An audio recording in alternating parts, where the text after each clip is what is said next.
ರಾಜ್ಯದಲ್ಲಿ ಹೆಚ್ಚಾಗಿರೋ ಕಾವೇರಿ ಕಿಚ್ಚಿಗೆ ಸಂಬಂಧಪಟ್ಟ ಹಾಗೆ ಕುಮಾರಸ್ವಾಮಿ ಅವರು ಮಾತಾಡ್ತಿದ್ದಾರೆ ನೋಡಿ.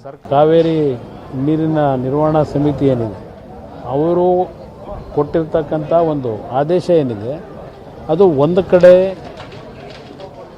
ಆ ಆದೇಶ ನಮ್ಮ ನಾಡಿನ ರೈತರಿಗೆ ಅದರ ಜೊತೆಗೆ ನಮಗೆ ಕುಡಿಯೋ ನೀರಿನ ಸಮಸ್ಯೆಗಳು ಮುಂದಿನ ದಿನಗಳಲ್ಲಿ ಮತ್ತೆ ಮಳೆ ಆಗದೇ ಇದ್ದರೆ ಸಂಪೂರ್ಣವಾಗಿ ನಮ್ಮ ರಾಜ್ಯದ ಜನತೆಯ ಪಾಲಿಗೆ ಅದು ಒಂದು ರೀತಿಯ ಮಾರಣ ಹೋಮ ಆಗ್ತಕ್ಕಂಥದ್ದು. ನಮ್ಮ ರೈತರು ಈಗಾಗಲೇ ಬರಗಾಲಕ್ಕೆ ತುತ್ತಾಗಿ ಬೆಳೆದಂಥ ಬೆಳೆಗಳು ನಾಶ ಆಗಿದೆ, ಬಿತ್ತನೆ ಮಾಡಿದಂಥದ್ದು ಪೈರೆ ಹೊಡಿಲಿಲ್ಲ. ಇವತ್ತು ಆ ರೀತಿಯ ಒಂದು ಪರಿಸ್ಥಿತಿ ಇರ್ತಕ್ಕಂಥ ಸನ್ನಿವೇಶದಲ್ಲಿ ಇವತ್ತಿನ ಈ ತೀರ್ಪು ಅವೈಜ್ಞಾನಿಕವಾದಂಥದ್ದು ಮತ್ತು ನಮ್ಮ ನಾಡಿನ ಜನತೆಗೆ ಒಂದು ಮಾರಕವಾದಂಥ ಒಂದು ತೀರ್ಮಾನಗಳಾಗಿದೆ.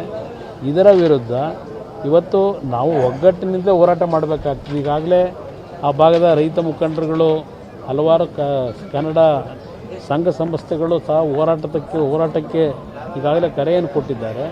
ಅದು ಒಂದು ರೀತಿ ನಮ್ಮ ಒಂದು ಪ್ರತಿಭಟನೆ ನಮ್ಮ ರಾಜ್ಯಕ್ಕಾಗಿರ್ತಕ್ಕಂಥ ಅನ್ಯಾಯವನ್ನು ಇವತ್ತು ತಮಿಳುನಾಡಿನವರು ನಮ್ಮ ಮೇಲೆ ಒತ್ತಡ ಹಾಕಿ ಇವತ್ತು ಏನು ನಮಗೆ ನೀರನ್ನು ಕೊಡಲೇಬೇಕು ಅಂತಕ್ಕಂಥ ಟ್ರಿಬ್ಯುನಲ್ನ ಆದೇಶದ ಮೇರೆಗೆ ಒತ್ತಡಗಳೇನಿದೆ ಇವತ್ತು ನಮ್ಮ ಪರಿಸ್ಥಿತಿ ಏನಿದೆ ಅಂತಕ್ಕಂಥದ್ದನ್ನು ಧ್ವನಿ ಎತ್ತದೇ ಇದ್ದರೆ ಅದು ಎಲ್ಲ ಒಂದು ಕಡೆ ನಮ್ಮ ತಪ್ಪುಗಳಾಗ್ತದೆ ಅಂತಕ್ಕಂಥದ್ದು ನನ್ನ ಅಭಿಪ್ರಾಯ.